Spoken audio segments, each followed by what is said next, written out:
Baik, terima kasih kepada Jonathan Nababan atas pertanyaannya. Kita lanjut kepada siswi yang atas nama Deborah ya. Kami persilakan untuk pertanyaannya. Silakan. Terima kasih Pak untuk kesempatannya. Di sini saya ingin bertanya, bagaimana Konghucu menjadi agama? Karena seperti yang kita ketahui, dulunya Konghucu itu adalah ajaran filosofi seperti itu atau filsafat, sering disebut seperti itu dahulu. Silakan. Ya, baik. Terima kasih Adik Deborah. Bagus sekali pertanyaannya. Ya. Jadi agama Konghucu di Indonesia adalah agama yang sudah dilayani oleh pemerintah berdasarkan surat daripada Gus Dur ya, Presiden Gus Dur ya, yang mencabut Inpres nomor 14 tahun 67 yang melarang budaya-budaya Tionghoa ditampilkan di depan umum. Kemudian juga diperkuat dengan surat Menteri Agama RI nomor MA/12/2006 ya. Dan juga surat Menteri Agama RI Menteri Dalam Negeri RI nomor 470/336/SC tanggal 24 Februari 2006 ya. Jadi agama Konghucu di Indonesia itu adalah agama itu sudah final, tidak perlu diperdebatkan ya. Yang tadi ditanyakan tentu adalah agama Konghucu di negara lain ya. Itu di negara lain itu beda-beda perlakuannya ya. Bahkan di negeri Tiongkok itu agama Konghucu, ajaran Konghucu itu digolongkan sebagai budaya. Kemudian ada yang menggunakan ajaran Konghucu itu sebagai filsafat, ada yang menggunakan sebagai pendidikan. Ya. Jadi memang ajaran daripada Konghucu ini mempunyai multidimensi ya. Dia tidak hanya sebagai agama, juga dia itu bisa sebagai pendidikan, sebagai filsafat, dan juga sebagai budaya. Dan itu berlangsung sudah lama ya, sejak Nabi Konghucu lahir tahun 551 sebelum Masehi sampai sekarang itu 2574 tahun. Jadi kalau kita melihat penanggalan Imlek itu ya, tahun baru Imlek 2574 ya. Dari mana 2574? Itu adalah tahun 551 ya, ditambah dengan 2023. Jadi tahun Masehi ditambah dengan tahun kelahiran Nabi Konghucu. Mengapa demikian? Karena memang ajaran agama Konghucu itu mempunyai pengaruh yang sangat luar biasa dan sangat mendalam terhadap orang Tionghoa khususnya ya.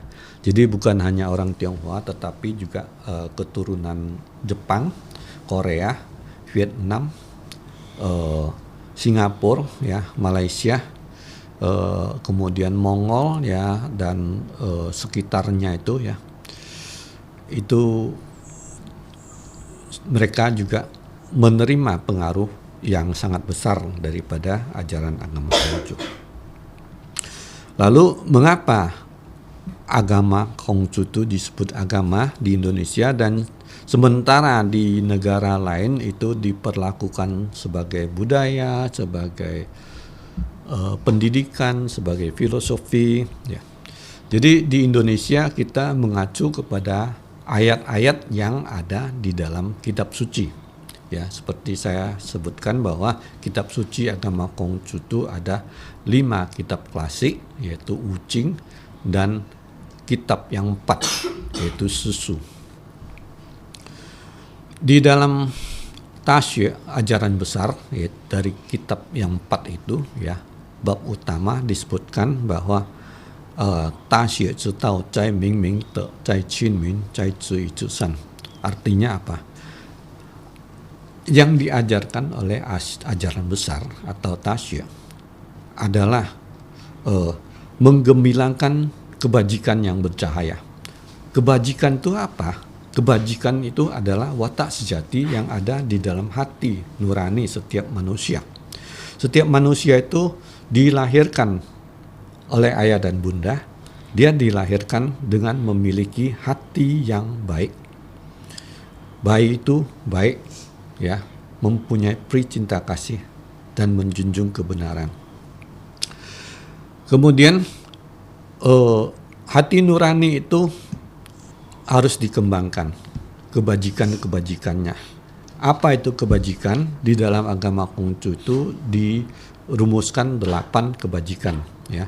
8 kebajikan itu adalah Xiao Ti Chong Xin Di Yi Lian Ce. Xiao itu berbakti kepada orang tua, Chong itu setia, Ti itu rendah hati, ya. Xin dapat dipercaya, Li susila, ya, punya tata susila, sopan santun, tata krama. I itu menjunjung kebenaran dan keadilan. Lien itu suci hati, tidak berprasangka buruk pada orang lain, memperlakukan orang semua itu baik dan benar. Dan Ce itu tahu malu. 8 kebajikan itu dikembangkan seluas-luasnya agar seorang manusia itu dapat memiliki karakter sebagai seorang jince. Jince itu susilawan. Kalau meminjam istilah Islam itu insan kamil. Jadi orang yang sudah mencapai tingkat moralitas yang tinggi sehingga dia itu mampu menerima setiap perbedaan, ya, dan memperlakukan semua orang dengan penuh cinta kasih dan kebenaran. Watak sejati itu yang harus dikembangkan. Itulah pengembangan itulah yang disebut dengan kebajikan. Nah, kebajikan itu tidak untuk dipikirkan, tidak untuk diucapkan, tidak untuk ditulis, tetapi dilakukan, diperbuat.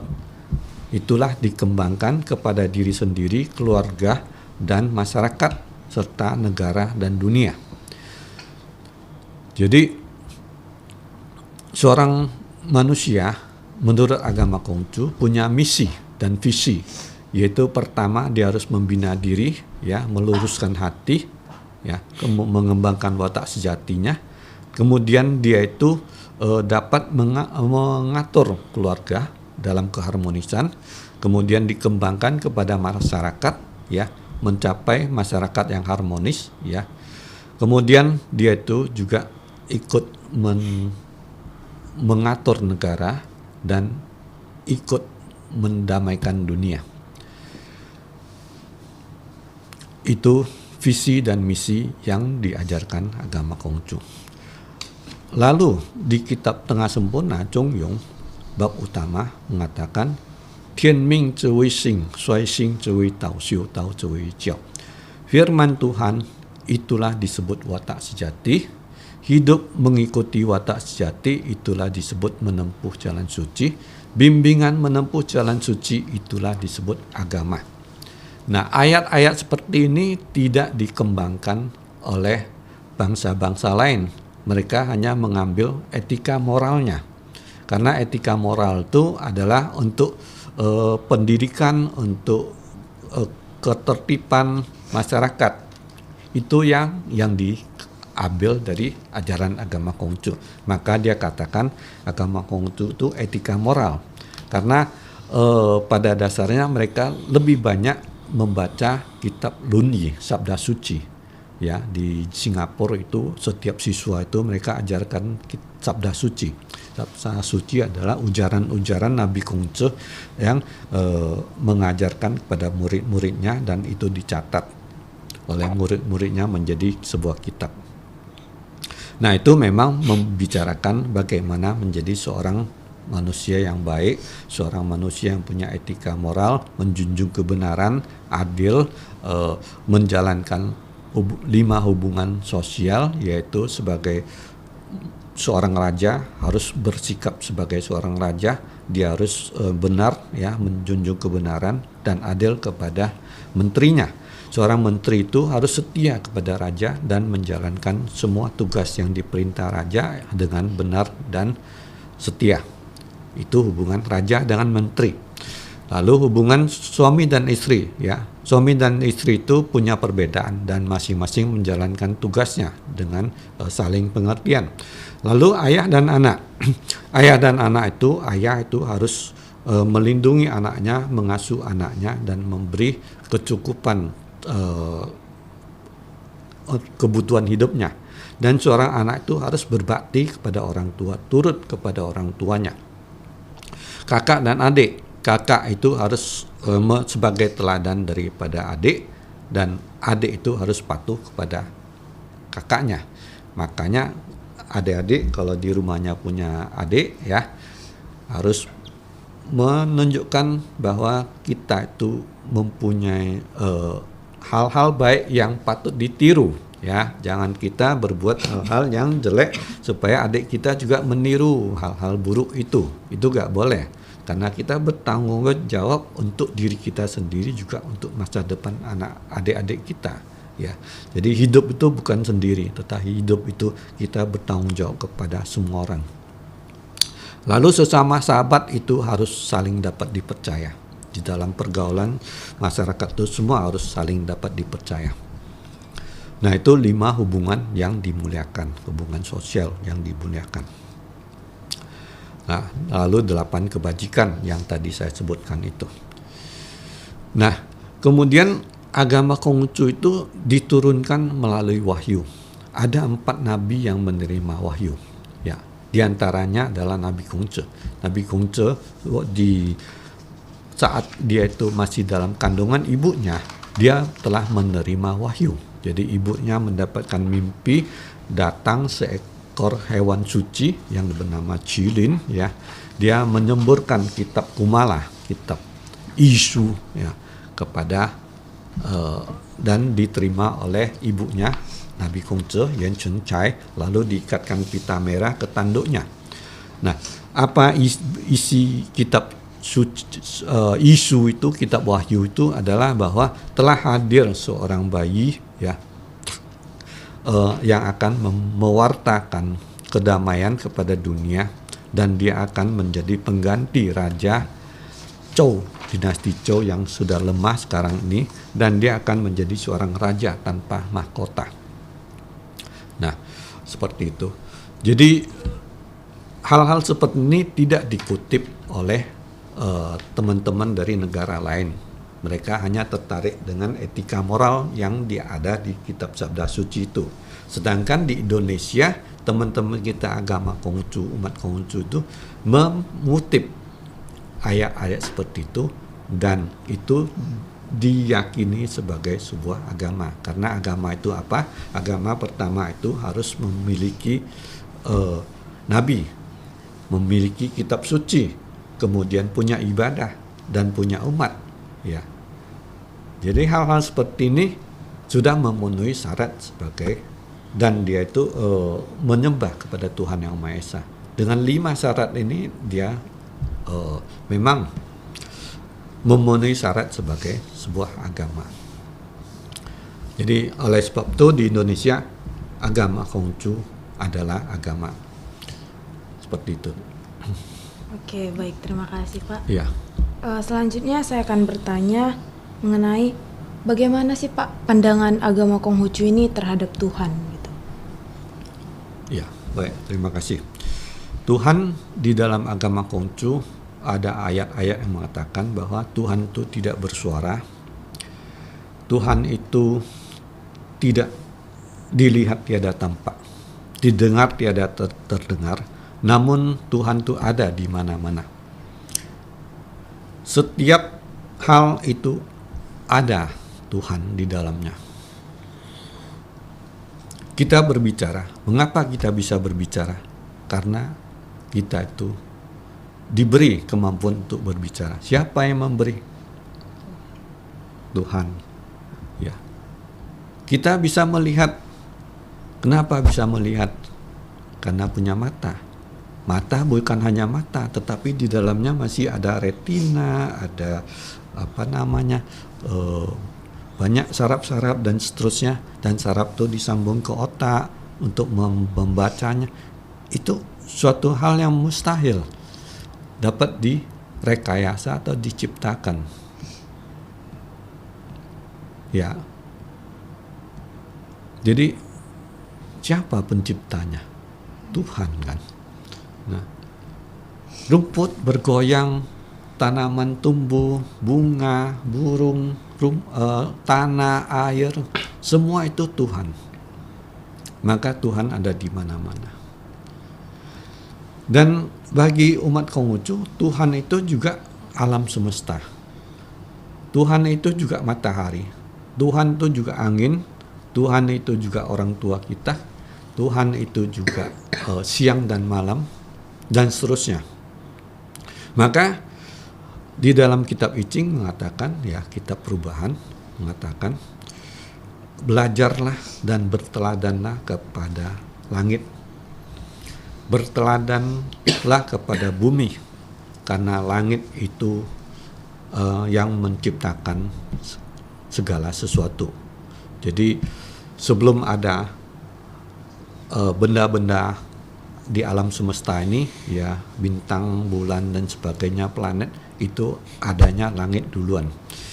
Jadi ini tentu bicara ke konsep penciptaannya, sekaligus saya jelaskan bahwa konsep penciptaan, teori penciptaan, ya, yang diajarkan di dalam kitab I Ching adalah, ya, pertama pada awalnya itu adanya adalah maha kosong, yaitu wuji, disebut wuji, maha kosong.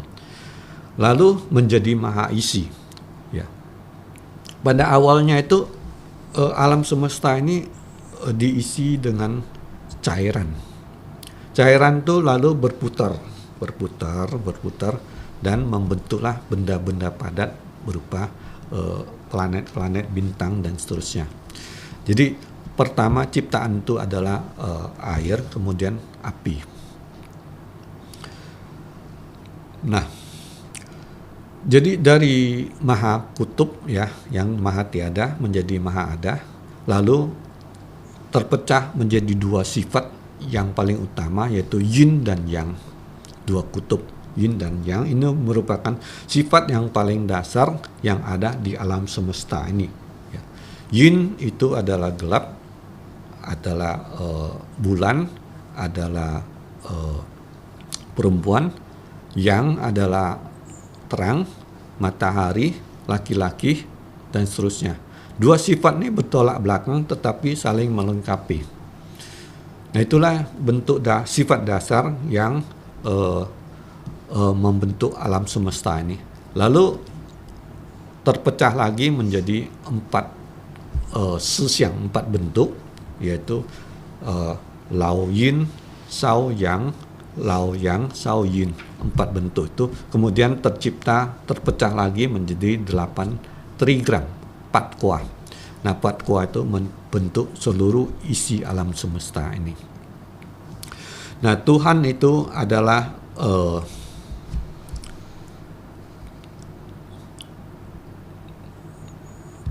dilihat tiada terlihat, didengar tiada terdengar, namun ada di atas dan kanan kiri kita, dan khususnya dia ada di dalam hati kita. Jadi kalau kita mencari Tuhan itu tidak perlu jauh-jauh, tetapi ada di dalam hati kita.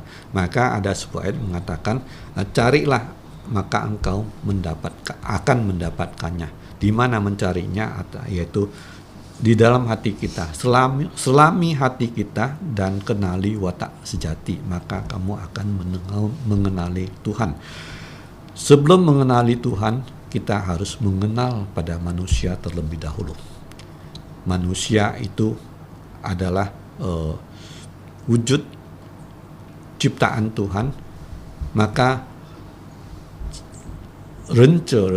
ya, manusia itu, orang yang bercinta kasih itulah manusia atau kemanusiaan.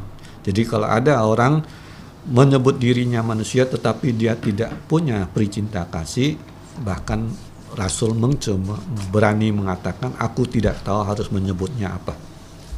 Jadi istilahnya itu bukan manusia. Halusnya seperti itu.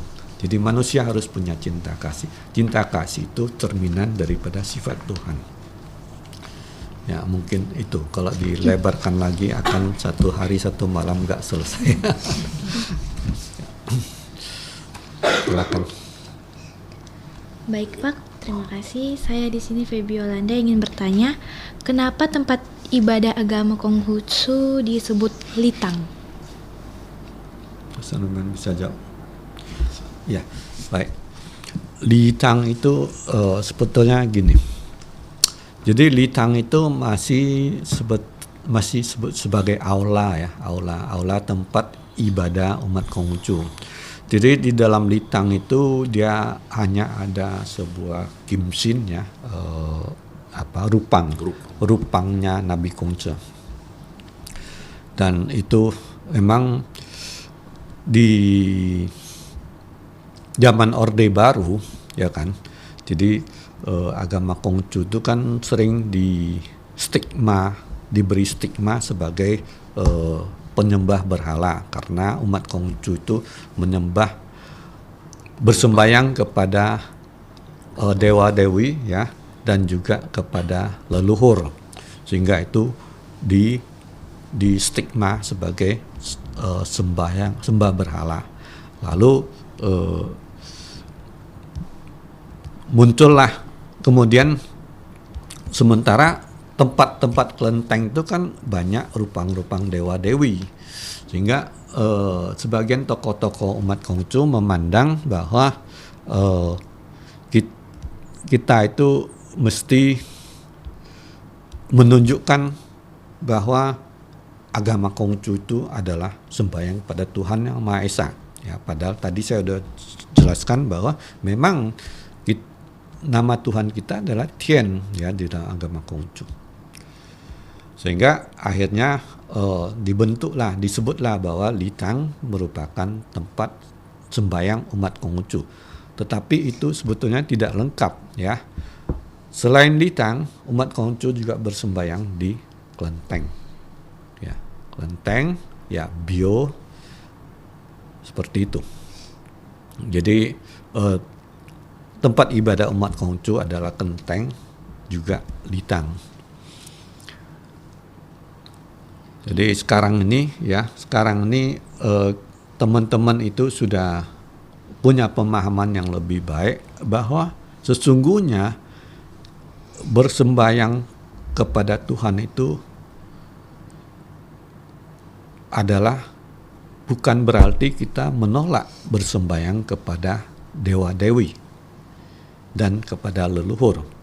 Karena dewa-dewi itu merupakan tokoh-tokoh yang pernah hidup sebelumnya.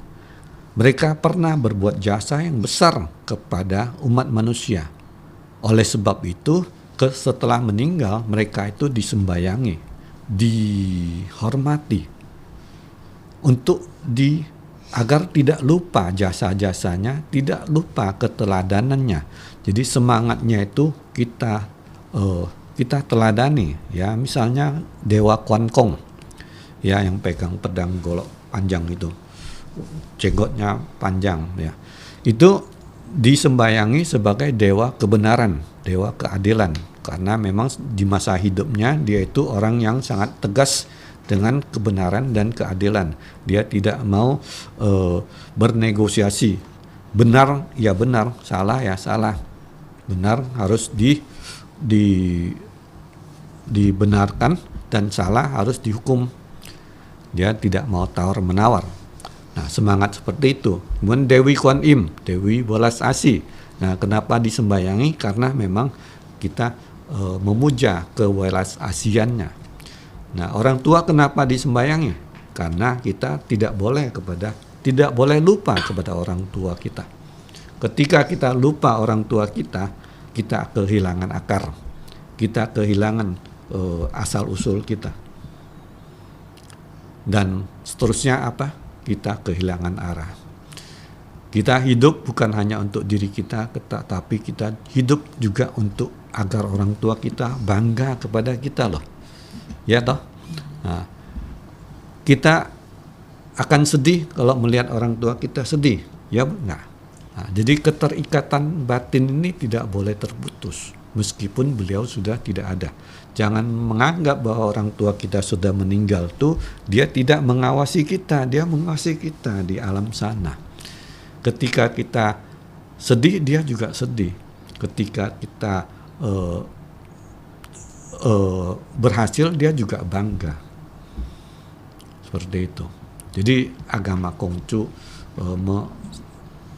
bukan hanya satu dimensi, ya. Agama Konghucu itu 3 dimensi, ya. Tian Ti Ren. Jadi langit, bumi, dan manusia itu bersatu menjadi itulah kesatuan yang harus diharmonisasikan. Jadi kita hidup bukan hanya sebagai seorang manusia, dan kita tidak hanya bertanggung jawab kepada Tuhan, tapi juga kita bertanggung jawab kepada alam semesta. Melestarikan alam semesta juga tanggung jawab kita. Ya. Baik Pak, terima kasih. Di sini saya juga mau bertanya, Cap Gome memperingati hari apa? Baik. Apa Chosen mau jawab? Saya saja. Iya, oke. Saya Ya. tambah pun. Jadi Cap Gome ada 2. Yang satu Cap Gome di bulan 1 Imlek, yang satu lagi di bulan 8. Sebetulnya setiap bulan ada Cap Gome-nya, cuma yang paling spesial tuh 2. Ya, hari yang bulan-bulan yang lain tuh tidak dianggap spesial, hanya sembahyang biasa aja. Nah, yang bulan 1, Cap Gome bulan 1 itu adalah sebagai pertanda berakhirnya perayaan Tahun Baru Imlek. Jadi perayaan Tahun Baru Imlek di Tiongkok sana, ya, itu berlangsung 2 minggu, bahkan 1 bulan. Jadi sebelum Tahun Baru Imlek orang tuh udah pada berlibur seminggu sebelumnya, pada pulang. Seperti di sini apa namanya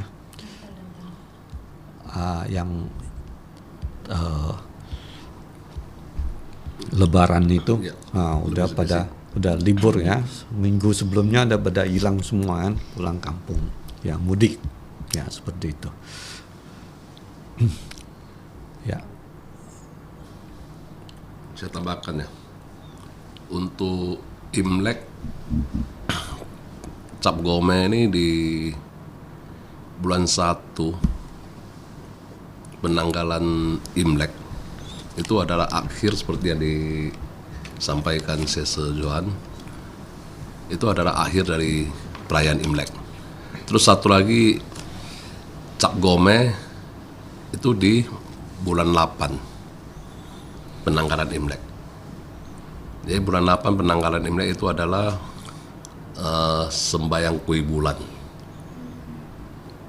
Sembahyang kui bulan itu festival mooncake. Sering kita dengar mungkin ya, ada festival mooncake. Nah, itulah Cap Gome pada bulan 8 penanggalan Imlek. Seperti itu. Jadi di dalam Cap Gome ini yang dirayakan itu ada 2. Yang pertama di Imlek, yang Cap Gome-nya adalah akhir dari perayaan Imlek. Yang satu lagi di bulan 8 penanggalan Imlek, yakni itu sembayang kui bulan, yang biasa kita dengar festival mooncake, seperti itu ya. Jadi yang Cap Gome yang bulan 8 itu disebut sebagai Chongqiu Jie. Chongqiu Jie adalah pertengahan musim gugur, atau disebut juga mid autumn, ya. Pertengahan. Jadi di zaman dahulu itu penduduk agraria, ya, mereka bercocok tanam itu di musim semi mulai bertanam, ya. Kemudian di musim panas itu tanamannya tumbuh, dan musim gugur itu panen. Nah, jadi Chongqiu Jie itu merupakan panen raya yang dimana umat Konghucu itu bersembayang kepada malaikat bumi, mengucapkan syukur kepada malaikat bumi atas pelimpahan panen besar yang bisa diterima oleh para petani. Maka di saat itulah para petani menyembahkan sesajian dalam bentuk hasil-hasil panen kepada dewa bumi. Dan setiap sembahyang tidak hanya dewa bumi tetapi juga kepada leluhur dan kepada Tuhan Yang Maha Esa. Dan jadi maknanya seperti itu.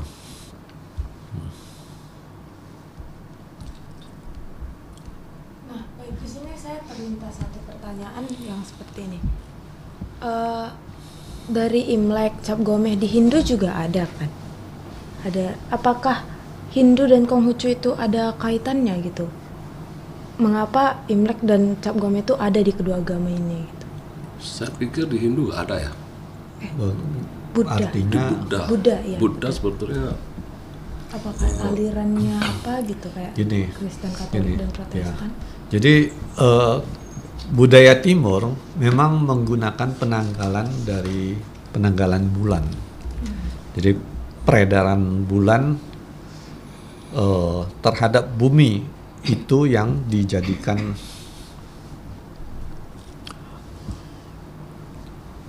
penanggalan. Jadi tanggal 1 penanggalan Imlek itu adalah di mana bulan itu redup, disebut bulan apa? Bulan buta, bulan buta. Dan purnama itu adalah tanggal 15 itu adalah bulan purnama. Antara bulan redup dan bulan purnama itu terjadi daya tarik gravitasi antara bulan dengan bumi. Di bulan purnama ya itu laut pasang surut dan pasang naiknya akan sangat tinggi. Gelombang lautnya juga sangat tinggi. Bukan hanya itu, kita manusia suasana hatinya juga terpengaruh. Karena oleh sebab itu di dalam agama yang menggunakan perhitungan bulan ya, peredaran bulan ya, selalu memperhatikan tanggal 1 dan tanggal 15. Di tanggal 1 dan tanggal 15 penanggalan bulan itu suasana hati manusia itu labil, sehingga diwajibkan untuk sembahyang untuk mengendalikannya. Makanya di film-film barat itu setiap bulan purnama muncul itu manusia serigala berubah itu ya. Ya itu fiksi.